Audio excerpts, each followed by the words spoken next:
शेतातच उफाळला कौटुंबिक वाद, कुऱ्हाडीच्या घावानी पत्नीची निर्घृण हत्या, तुरीच्या गंजीत मृतदेह लपवून पती फरार, पोलिसांच्या चौकशीत गुन्ह्याची कबुली.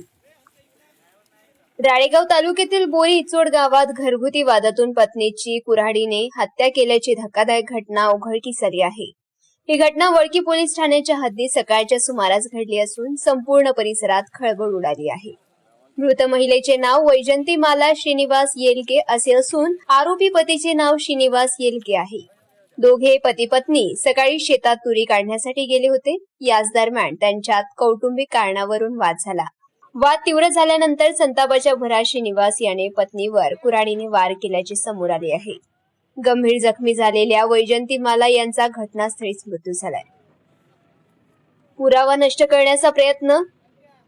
घटना घडल्यानंतर आरोपीने पत्नीचा मृतदेह शेतातील तुरीच्या गंजीत लपवून ठेवला आणि घटनास्थळावरून पसार झाला. काही वेळानंतर हा प्रकार उघडकीस आल्यानंतर गावात एकच खळबळ उडाली. ग्रामस्थांनी तात्काळ पोलिसांना माहिती दिली. माहिती मिळताच वडकी पोलीस घटनास्थळी दाखल झाले. पंचनामा करून मृतदेह शवविच्छेदनासाठी पाठवण्यात आला. आरोपी श्रीनिवास येलके याचा शोध घेऊन त्याला ताब्यात घेण्यात आले. सुरुवातीला त्याने गुन्हा नाकारण्याचा प्रयत्न केला, मात्र पोलिसांनी कसून चौकशी करताच त्याने गुन्ह्याची